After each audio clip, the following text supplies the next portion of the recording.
and again, joining in from across the fruited plain, I, El Squirrelo, here to talk about the latest developments here in the automotive world. You can call us here right here, 800-888-888, or at elsquirrelo@eib.no. So there have been quite a few advances over in Ford's lineup. Quite a few brand new vehicles that are coming down the pipework. Some are quite fascinating. Just looking at what they're possibly going to have on the automotive world. The one that seems the most out of place, though, and the one that needs to be talked about first, is this Ford EcoSport. Quite possibly an SUV that has no place in this world. Now, it is true that more and more vehicles are taking this kind of route, trying to be more of this SUV-style vehicle. But in the end, this already exists. All this is just the Ford Focus hatchback. That's it. That is literally it.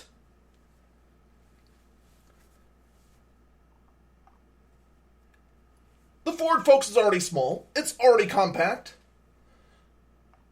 It already makes you feel cramped just to be inside it. There is nothing that this future vehicle is going to provide. But it's going to exist. For seemingly no reason whatsoever.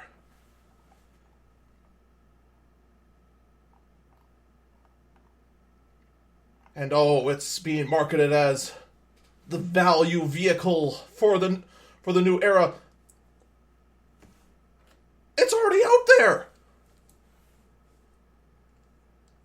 Is the Edge not already enough of a value? It just screams to me as something that has absolutely no place in its world, and it's already a duplicate several times over within the Ford lineup.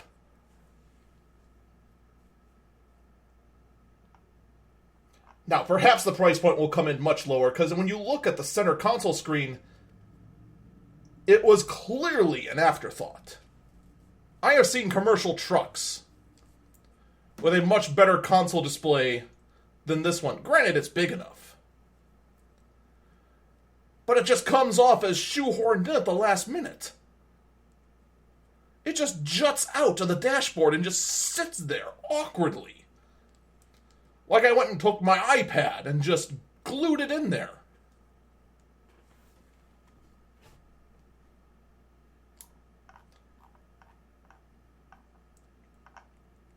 The EcoSport will be coming in more than likely late 2017, possibly early 2018. No details are given by Ford. But I, for one, am not looking forward to it. However, a more surprising thing to show up is the return of the Ranger. The Ranger is a vehicle that was thought to have been lost. These are the small pickup trucks. And some people like them, other people just figure, why not just go all the way? Why not just get a full size? Especially since more and more full-size pickup trucks are just already much more fuel efficient and almost as fuel efficient as a lot of cars. But nope. The two-man Ranger pickup truck is returning in 2019. Now, there's no details, no real pictures up yet. And more than likely, if it's anything like the 2016 Raptor that was being pushed out, it won't show up until 2017. Or was it 2015? It showed up in 16. Regardless. I'm sure fans of the Ranger will absolutely love it. I personally just figure, if you want a pickup truck, why not just go all the way? The price point's already on the F-150 and every other F-150 competitor has an excellent entry cost. It's not like back in the day where it would start at 30, 40 grand.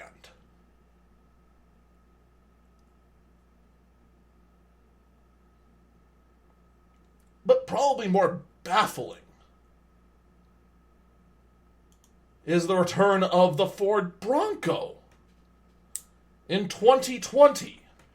Now, of course, even less information is given about this legendary vehicle that has gotten quite the reputation back in the day. No one even knows if the Bronco is going to be as it once was. The Bronco is either a 2 to 5 person seater. That was it.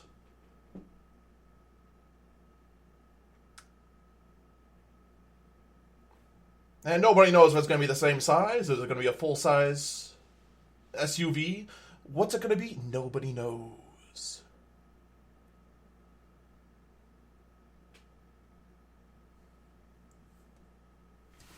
But it's going to be something we are, of course, going to be taking a very, very close look at. And hopefully, it'll be something that'll live up to the legendary Bronco name. And something that also fits in modern-day America. Though I want to go back to the Ranger for a bit, because this thing has existed in the past.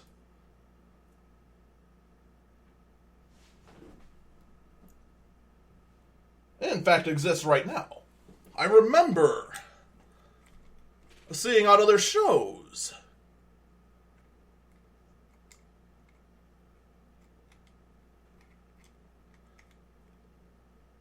that the Ranger, in fact, is sold out of the country. It, in fact, is available out in southern Africa right now. Though, oddly enough, if you look at a Ford Ranger in southern Africa, you'll find the front end of it is a Ford Explorer, and the back end is a pickup truck that says the Ranger. It is absolutely baffling that has decided to make a return. But again, we will see. We're going to take an obscene profit timeout for a moment. When we get back, we need to talk about the joint team-up between Nvidia and Paccar and what it means.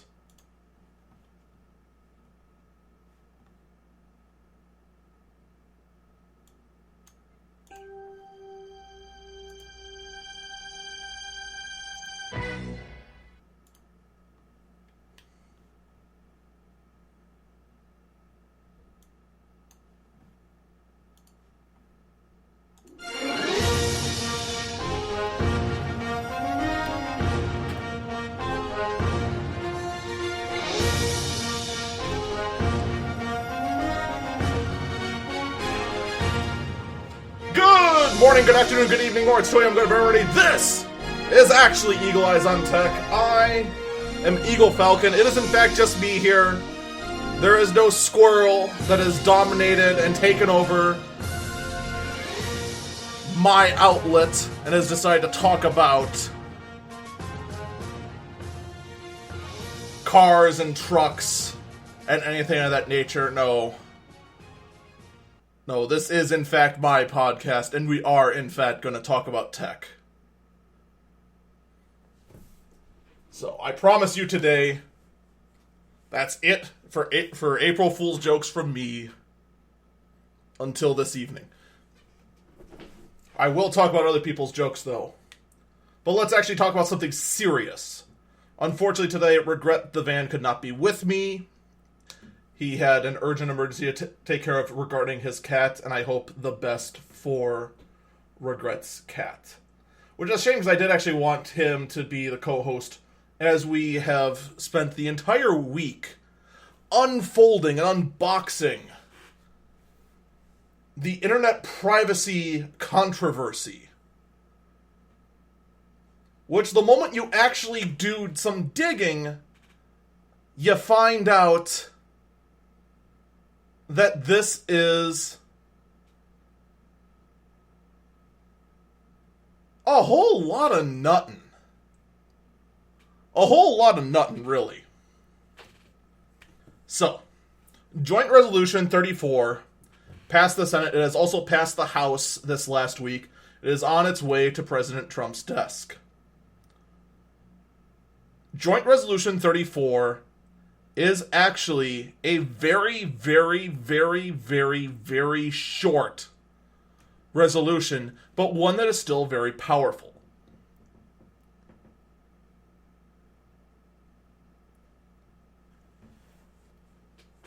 It undoes the rules that the FCC put in the middle of last year and prevents the FCC from making such rules.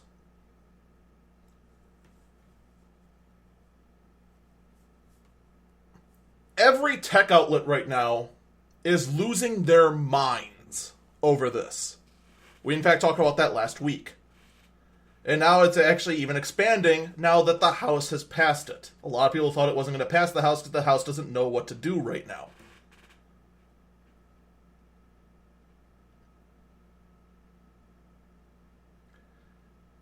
So everyone is now claiming that your internet history is going to be up for sale and everything is going to be over and it's all the current administration's fault, blah blah blah.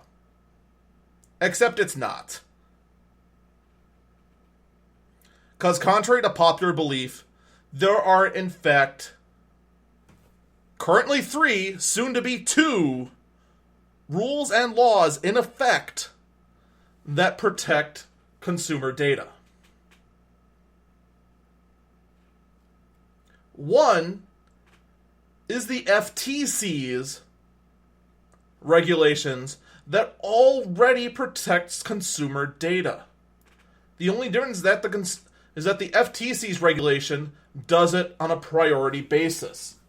So yes, your browsing history is at the bottom of priorities, whereas things like your social security number being transferred throughout the internet is at a much higher level of protection, whereas the FCC's was widespread.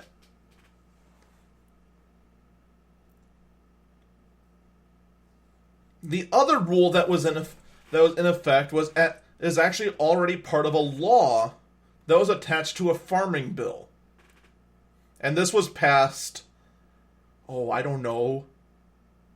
12 years ago? That in fact bars the sale of personal data from that ISPs can gather. That's already in effect. Now, there is an opt-out form from your ISPs involving gathering of data, even though they legally can't do anything with it. If you want to make sure you're opted out of that and that you have another layer of security on top of everything else, you will find a description underneath wherever you're watching this, unless you're watching it live, because we don't have it up yet. But everywhere else will have a link to an Imgur page that does have all the opt-out forms listed. A lot of outlets are saying there are opt-out ways and they're hard to get. They're not. They really aren't. So, I want to review this. The internet's not falling apart. Your browsing history's not up for sale. And if these outlets really wanted to know, they would probably just go to a hacker who has already acquired it by some other methods. Or as Unjust Man in the chat said, Google already knows everything you've done. Because you use Google for everything.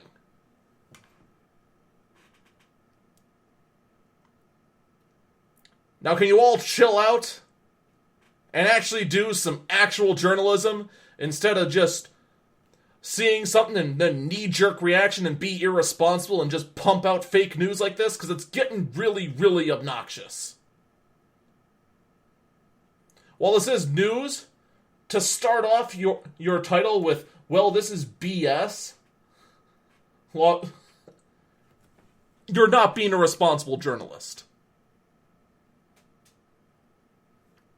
And probably the worst ones of this are certain outlets that are not only making light of this,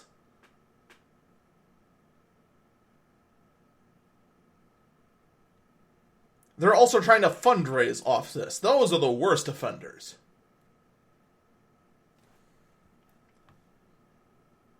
So, we got that out of the way.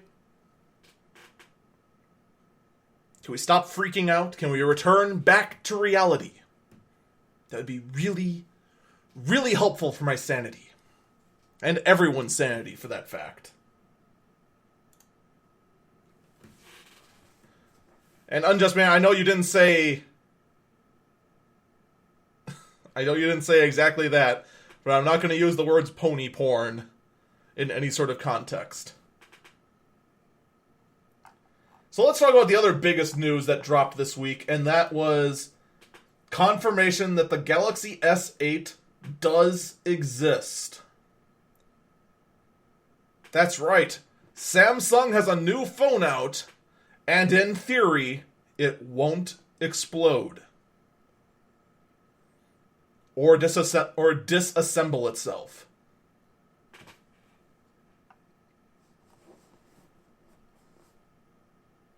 And the one thing they are pushing hard is a new gimmick name they're calling the Infinity Screen.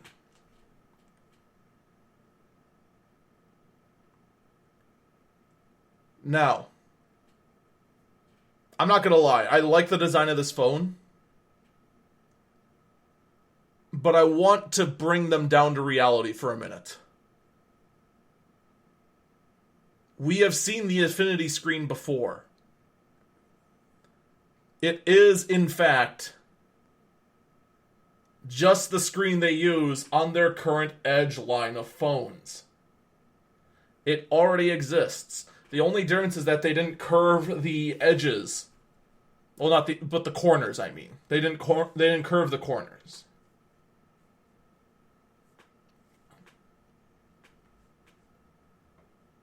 But it's still pretty, despite that. Despite the fact their gimmick has already existed. As enhanced cameras, we have the new feature called Bixby in there.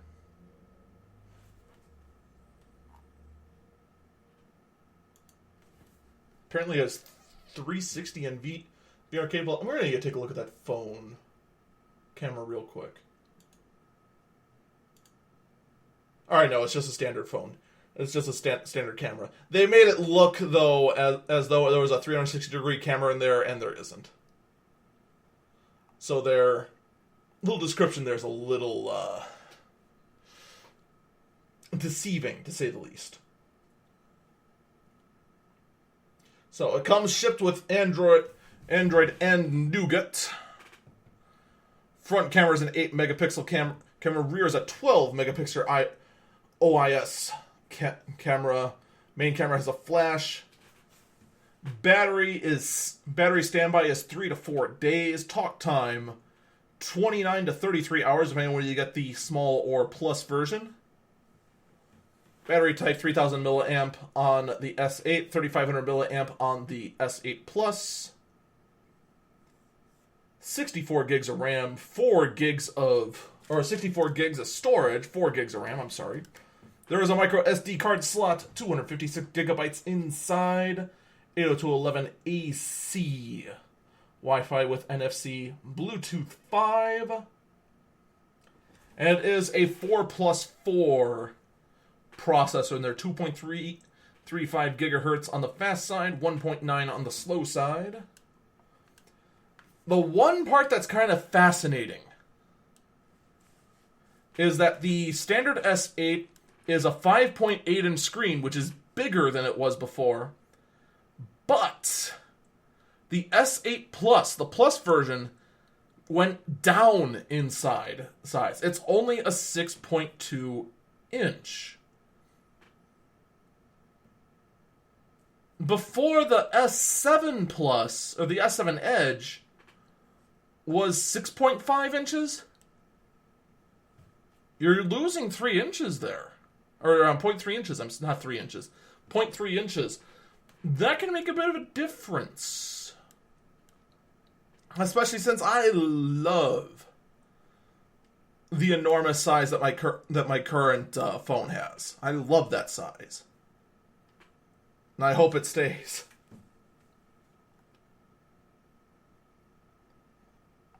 Now, now, of course, this means there's only Edge versions of the phone. You can no longer get this phone with just a flat screen. There's going to be the curved edges. It is now mandatory. There's no way around it now. Which is a little disappointing.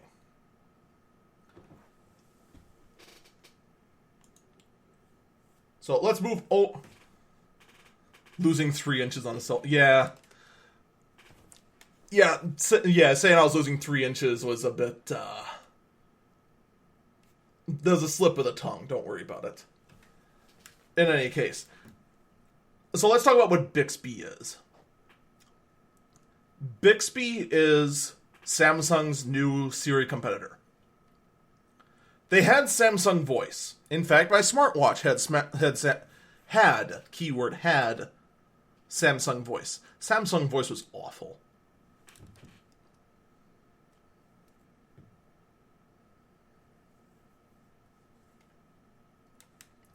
So now Bixby replaces Samsung Voice and supposedly works.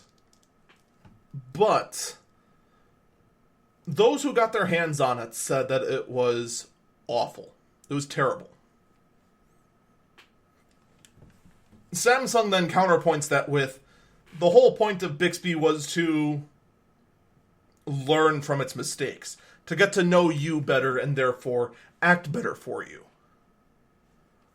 So it's a learning AI. The more you use Bixby, the better it is at understanding you and the way you talk.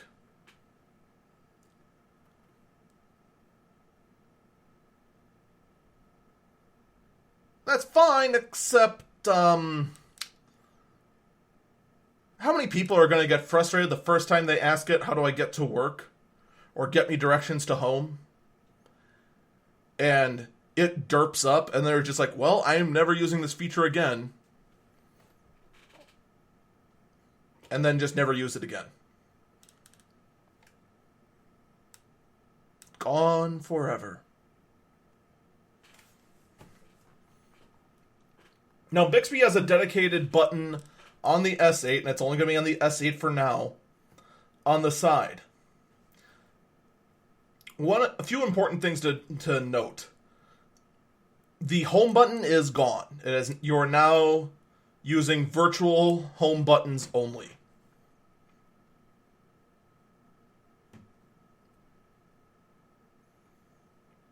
So where's the fingerprint reader that used to be on the S7 and on the S6? That is probably the worst decision that Samsung made on this. They put the fingerprint reader next to the camera. Literally right next to the camera on the back. So if you're reaching on the back of the phone trying to unlock it using the fingerprint sensor, there's about a 50-50 shot you're going to miss it and put your finger all over the lens of the camera and smudge it up. Now, that's not that hard to deal with. You just, a little bit of Windex, just wipe off the smudge. You can get around it eventually, but it's still annoying. You could have put it anywhere else. Even other phones who put on the back, put it like way below the camera, like towards the middle of the phone. And I still hate that design, but at least it's better than what Samsung did.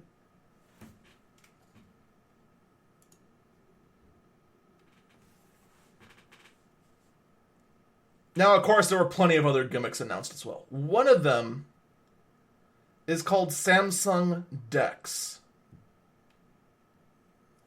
which is, again, another thing I wish Regret was here to talk about, because he would lose his mind over this. And not in a good way.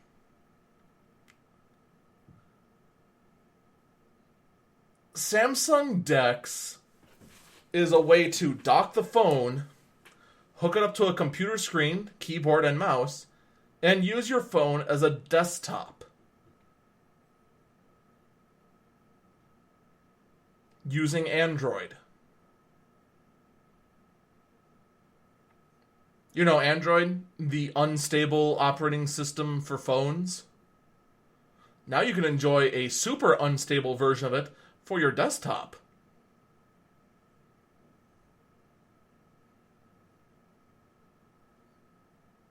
Does anyone else notice the problem here? I'm not the only one, right? Yeah, it's a nice idea. Yeah, you can go be the powerhouse of productivity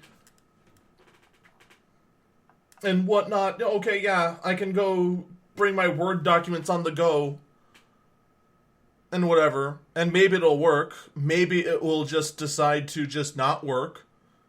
My phone's already on the charger, deciding not to work.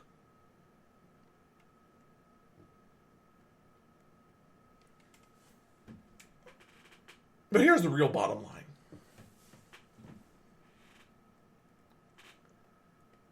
This already exists. This already exists in Windows Phone.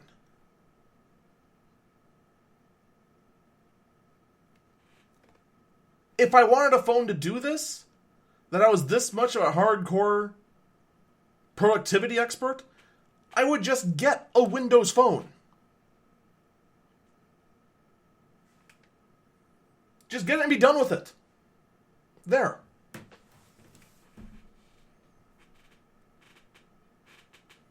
And then make sure whichever Windows Phone I get would run on an Intel Atom, so when in the desktop form factor, it doesn't make my soul cry.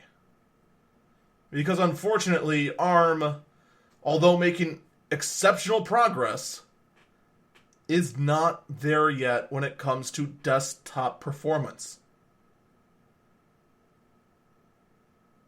And no, Apple, your ARM processors aren't there yet either. They're getting closer. But it's not there yet.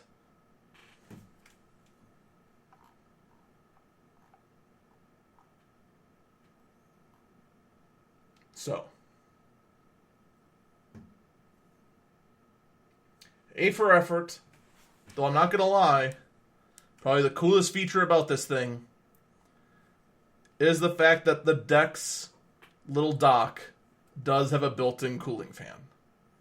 That is adorable.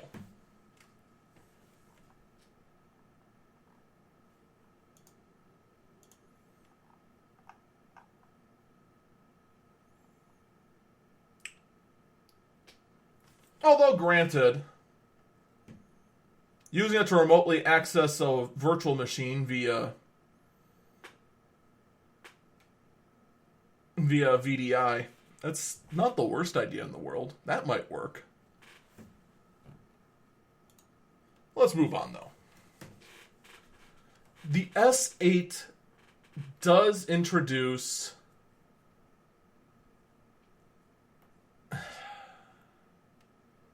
God, it's so gimmicky it hurts. Facial recognition unlocking.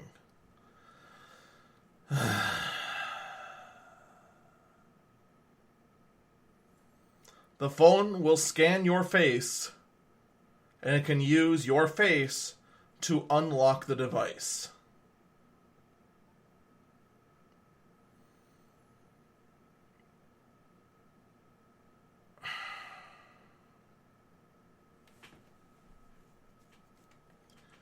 Look, I'll give you an A for effort on the idea, Mark, but I'm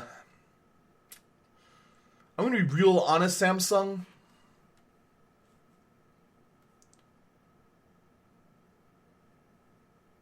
No. I have little faith in the stability of Android as it is, which is a shame because I do love the flexibility of Android.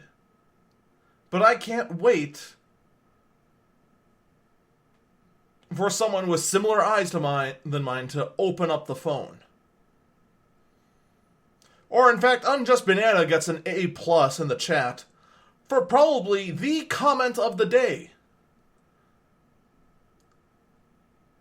The S8 camera unlock can be broken with a photo.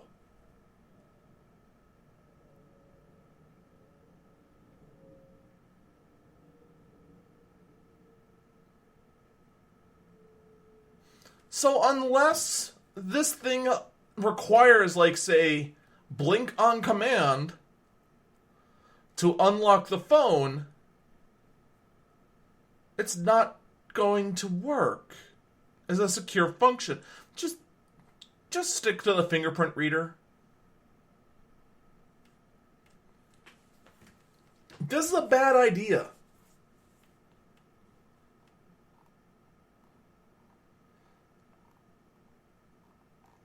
Just no.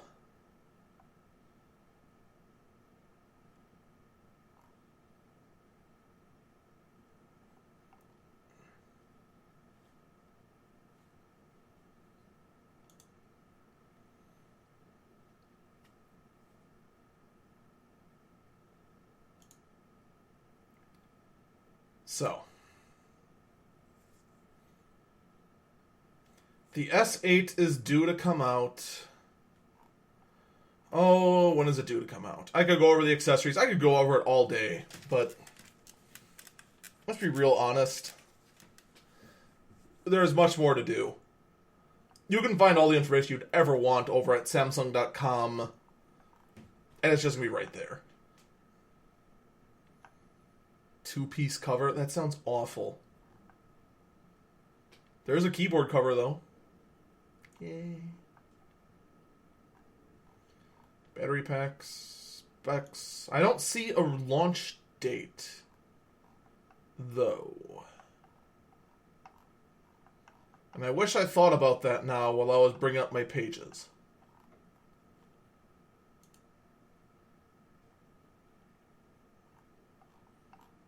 In fact, I don't even see a price.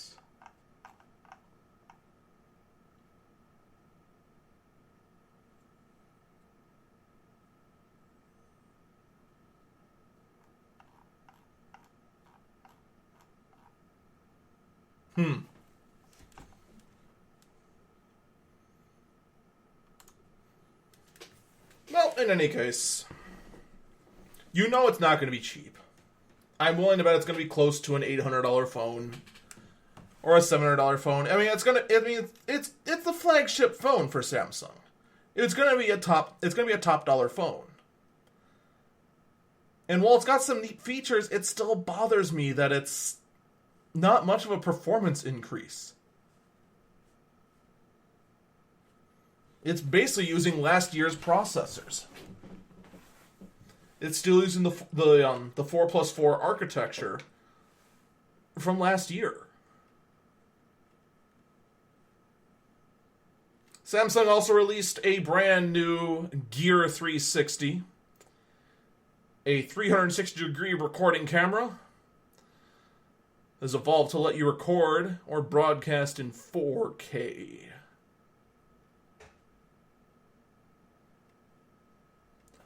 And while that's nice and all, once again, I must ask why.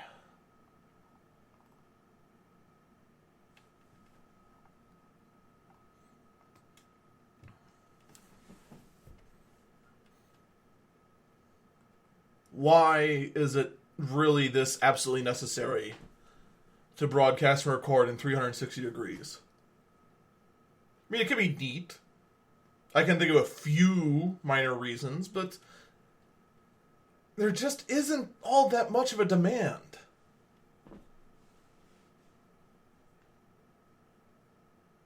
Oh, you're thinking for VR? You mean that gimmick that has already becoming so gimmicky nobody wants it, just like 3D?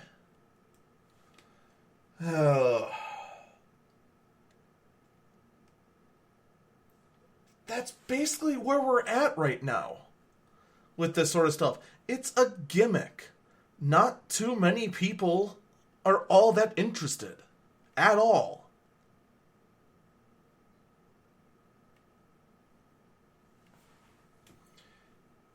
And I hope that...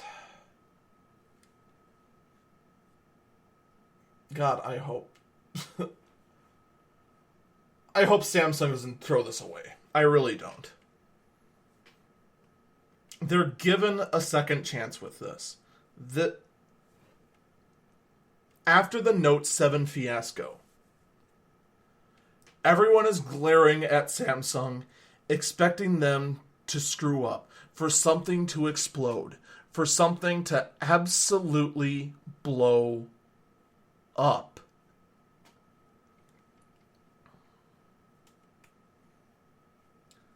I hope Samsung has done their homework. Because the moment anything goes wrong with any of this, even if it's something minor that nobody's going to use, like the Gear 360,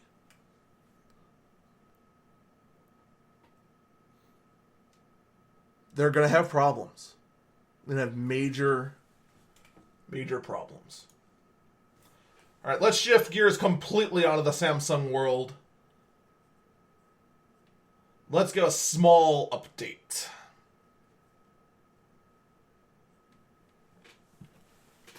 A while back, we talked about the Windows 10 Creators Update.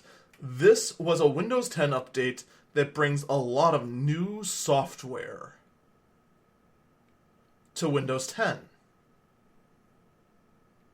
including 3D Paint,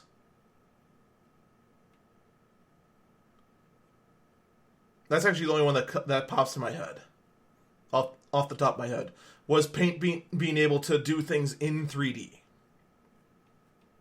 from the get-go, out of the box. MS Paint can paint in 3D. I believe it also gets an updated sound editor and movie editor. Don't quote me on that.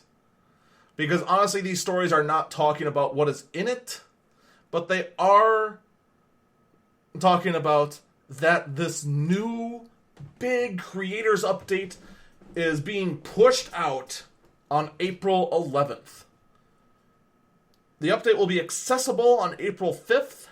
You might be able to, at that time, search deep and beg the Windows Update system to give it to you. But reports are saying it's going to actually roll out automatically on April 11th. Be ready for it. It is going to be an update that is going to be massive and require a lot of download time. I personally can't wait to see what sort of terrible abominations I can make in 3D in MS Paint. And I'm sure whatever Regret the Van would make in 3D is going to be infinitely better than mine, because mine is going to look like a horrific scribble from another dimension.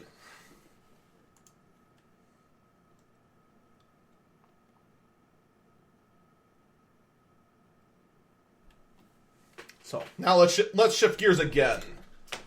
Off to a story I didn't get a chance to get to last week.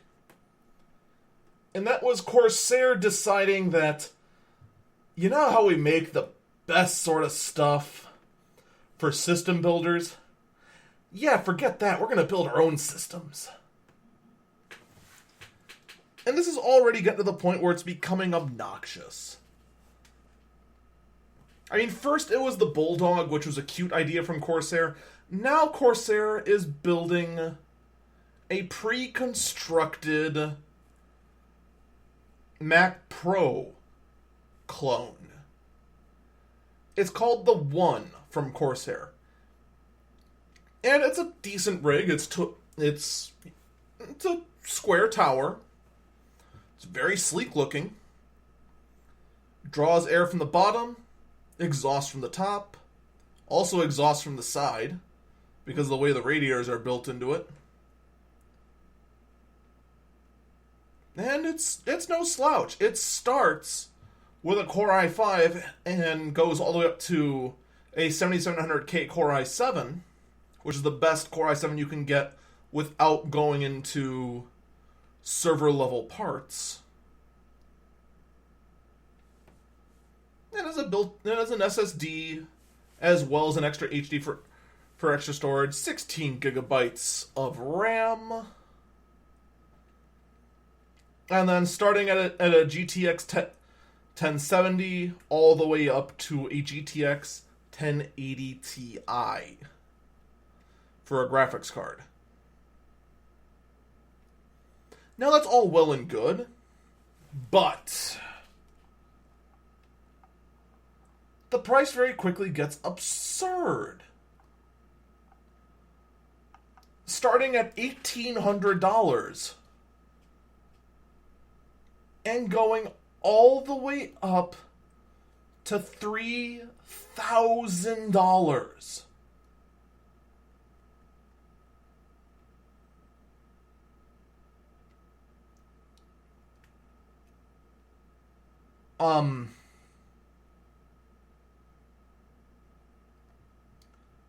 Corsair, it's time to stop. This is cool and all, don't get me wrong. I love your design. It's good and all, but it's time to stop. Leave the system building to the system builders. All right? We can build by ourselves. We can do it. We have the technology.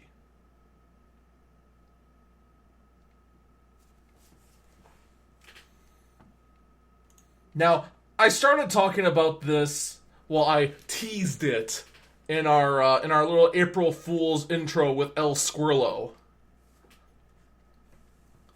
But it actually isn't a joke. Actually, none of the stories I talked about during that joke was a joke. The Bronco actually is coming back. So is the Ford Ranger. So is the EcoSport, whatever the heck that freaking clone of the Ford Edge was. And Nvidia is teaming up with Paccar. Now, if you don't know who Paccar is, congratulations. You are not a truck nerd.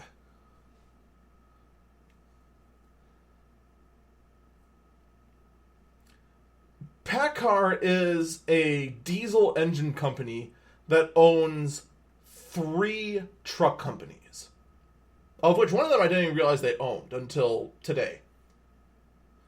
They own Kenworth, they own Peterbilt, and they own DAF. If you've never heard of DAF, then you're not in Europe. But Peterbilt and Kenworth are 2 legendary truck names in the world of semis.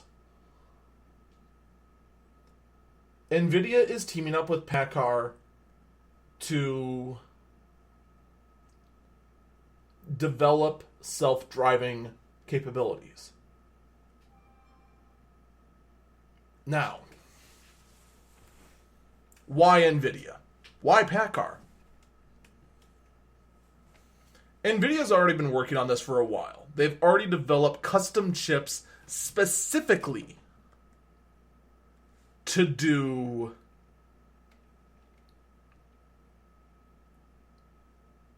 self-driving, to map out the area and to calculate in real time what a vehicle should do in order to self-drive. Nvidia hasn't, to my knowledge, teamed up with any cars yet to do city driving. nor has it really been tested fully. It's all been in virtual simulations right for now. In the semi-truck world, they're already pushing hard into the world of self-driving. In fact, the parent company of Freightliner, which also owns Mercedes and also owns Western Star, already has a self-driving truck out there. In fact, their current trucks are semi-autonomous. They will drive between the lanes, they will maintain speed, and they'll drive on the highway fairly well. The only thing they won't do is turn without the driver telling it to do so. So the driver is still necessary. Volvo, of course, is working on it. That's going to eventually hit their trucks. Which then just leaves Peterbilt, Kenworth, and International Navistar. International Navistar doesn't seem to be doing anything with its life. It just seems to be a stick in the mud, just happy existing. Kenworth and Peterbilt, they're both obviously big legends in the world of semi-trucks. So why not team up with Nvidia?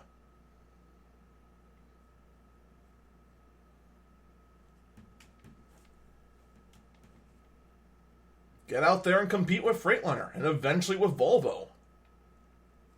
It's eventually going to come to a point where the truck driver is just going to be planning the route. The truck's going to drive itself, and all the driver's going to do is unload, load, and be there in case anything goes wrong. Like someone crashes the truck. Or into it. Or catch it. Or anything.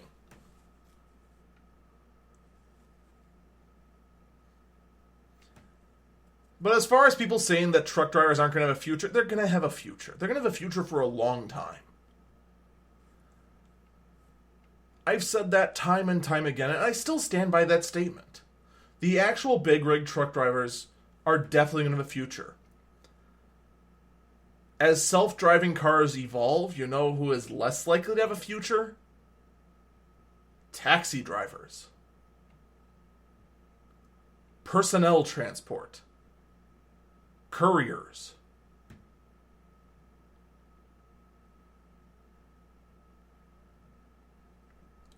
Those are the drivers whose jobs are in danger.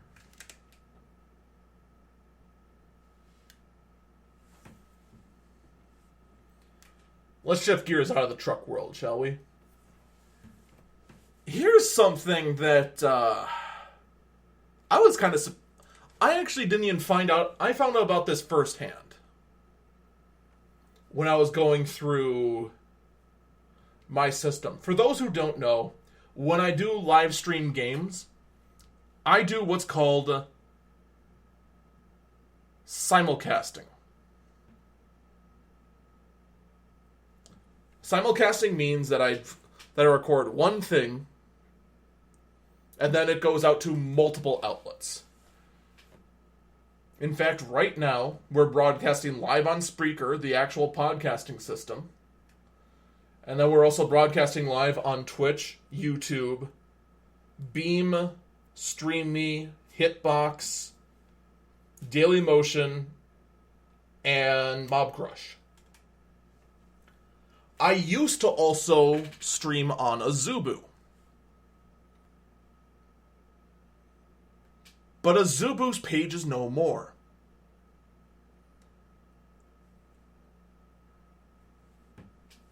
If you go to Azubu's page right now, you will find that Azubu says it is merging with Hitbox. They are now becoming one. So I figured, figures. Hitbox bought out Azubu. Azubu was nothing. Alright, the end. It's the other way around! Azubu, the nobody in the world of video game streaming, bought up Hitbox and is using Hitbox's name for themselves. Now,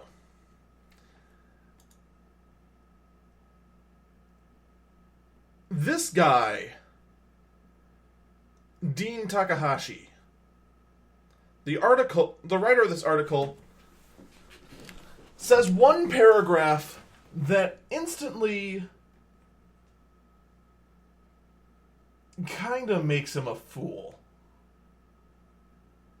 The esports broadcast network Azubu says it is requiring Europe's hitbox to bolster its global esports broadcast reach. The deal will create a stronger number 2 competitor to Twitch.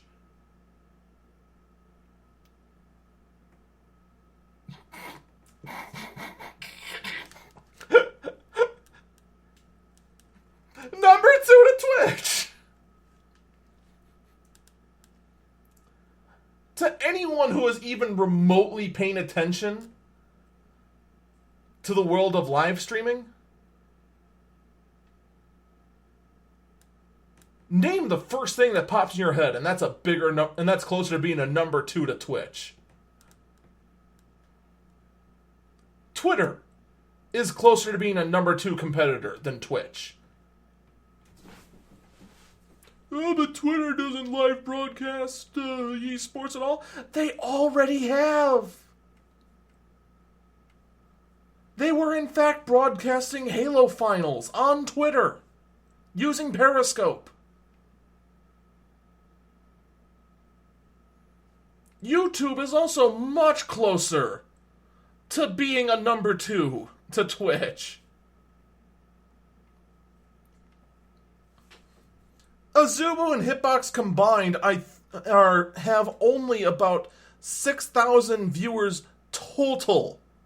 I exaggerate that, but not by much.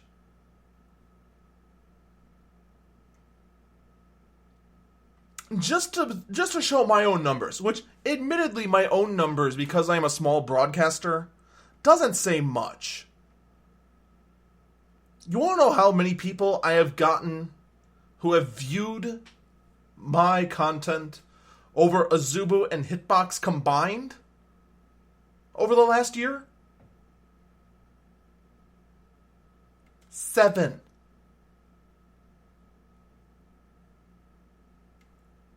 That's it.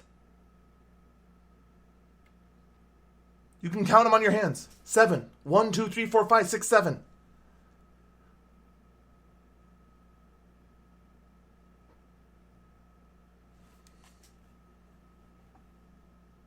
I'll even take a look at the information right here. How many people are watching on Hitbox right now? 0.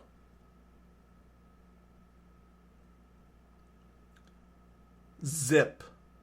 Zilch. Nada.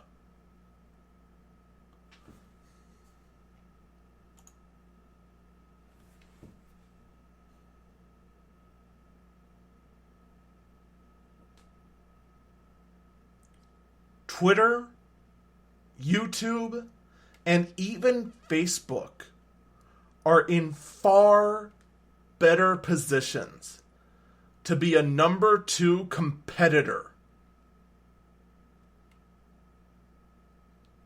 to Twitch than what Azubu and the Hitbox merger will be. For the record, the total view count currently... And actually, I don't even know what the total view count is right now, because I can't even see how many people are listening right now on Spreaker. That's actually something I can't even look at right now.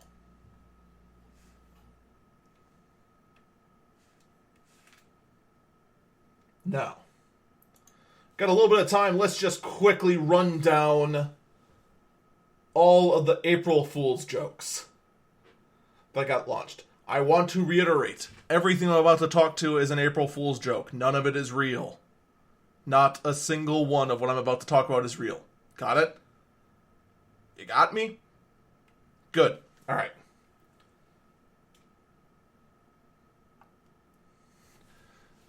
Google is announcing mobile accessories for your Chromebook.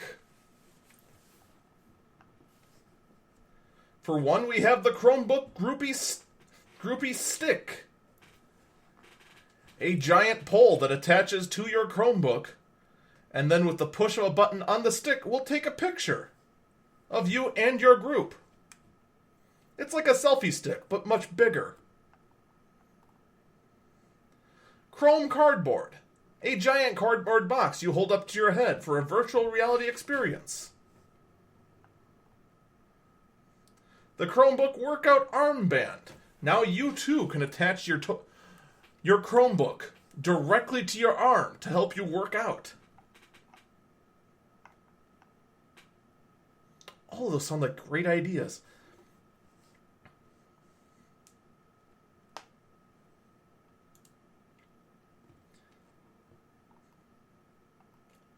So that's all of the Google ones on for the Chrome. Now you move on to Maps. It is actually a re-release, but a very good one, admittedly. If you go to Google Maps right now, there is a button in the lower left-hand corner that will change whatever map you're looking at into a Pac-Man playboard. Go ahead, try it. It's a lot of fun. I was doing it yesterday. This was done back in 2015, but hey, I'm okay with it. Although the only difference nowadays is that in this one is that instead of it being a Pac Maps, it is now Miss Pac Maps. This next one is a video. I'm going to play it. This is the Google Gnome.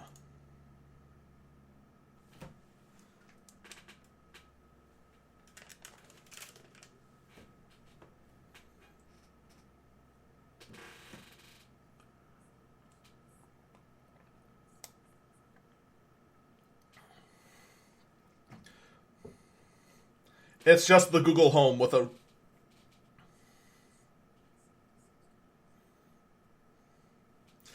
It's just the Google Home with a red cone on its head.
So you get the idea. It's just Google Home except for outside, and yeah, it's a bit silly. Google Assistant does have a few little Easter eggs, including "Are you going to prank me?" and April Foolproof are two Easter eggs. We also have Google Cloud puts a data center on Mars as one of their jokes. Google Wind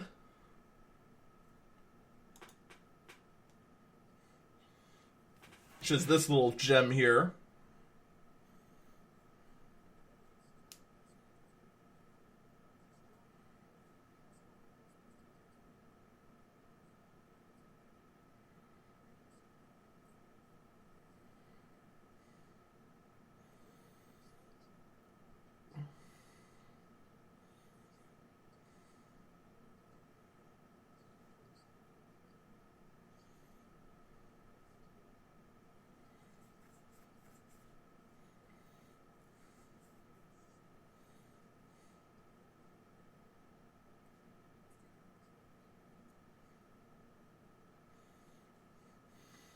That's right, their joke is to take windmills and manipulate the weather. causing devastating effects over the ecosystem.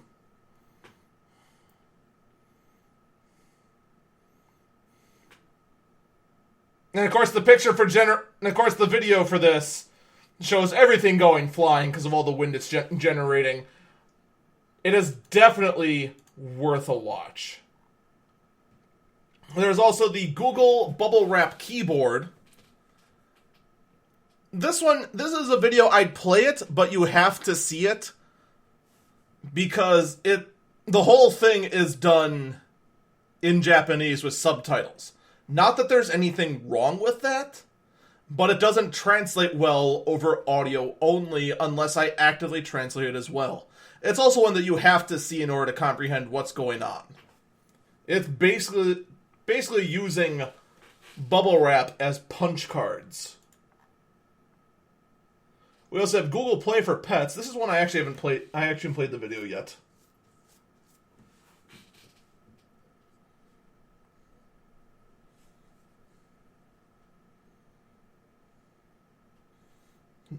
Not leaving the dog home alone.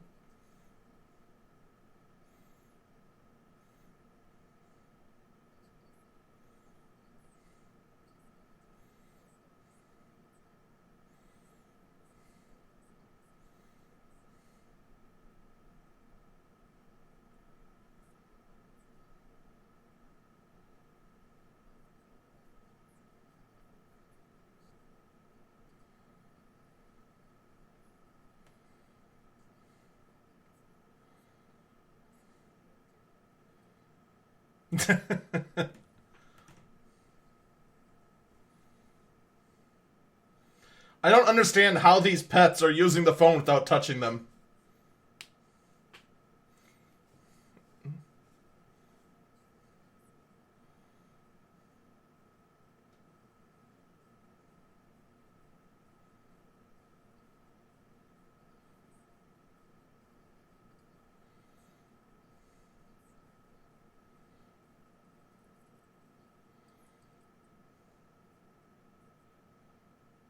Okay, that was a nice little add-on at the end. That was actually adorable. We also have haptic helpers. Google Translate now understands the alien language from Arrival. And that's all of them there. Now, unfortunately, Blizzard, who is normally notorious for having a lot, and I mean a lot, of April Fool's jokes, had nothing this year. They had a few little ones, but nothing really worth mentioning. Nvidia, however, did have something.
Yep. The Nvidia bot program.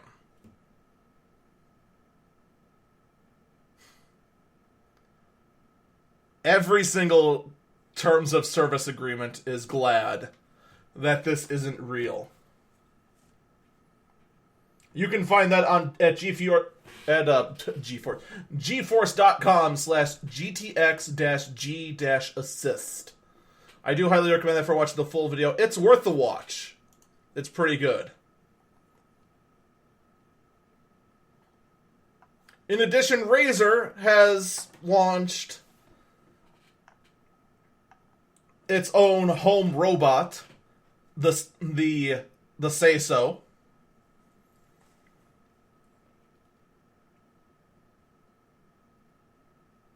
I'm not even sure how to add to that. It's the Razer robot with a better attitude than Alexa or Google Home or Siri or any of them. It's such a treat. What else can you say? I do recommend taking a look at that. That's at razorzone.com/SAISO, or it's just at Razorzone's front page. I do highly recommend taking a look at that, even after it's done. They did a lot of work in the video, and it looks really good. Now, last but not least, we're gonna close up today with ThinkGeek. ThinkGeek every year does fake products and then lets people try to vote and make some of them real. They have a swear jar. They have the Tentacuddle wrap. It looks like a tentacled sleeping bag. The bicycle horn of Gondor.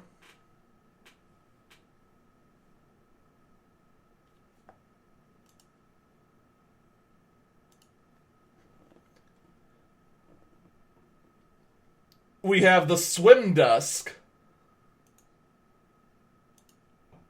We have the Yes catapult. The Hot Pocket sleeping bag. Not even sure what the Yes catapult is. The full body snake temporary tattoo. Where's Barb? T-Sports team jersey. And Shazam the movie. In fact, actually, these last two might actually just be real.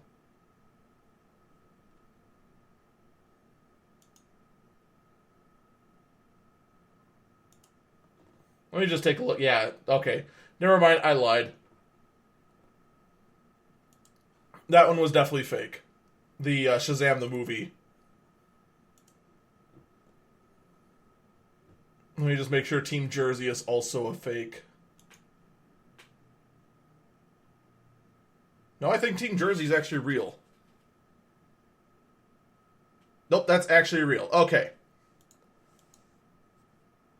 So let's actually take a look at the ones that don't make sense.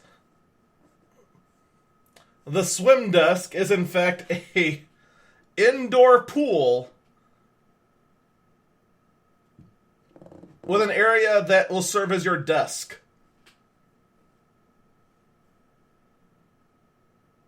So it's like a standing desk, except you're swimming.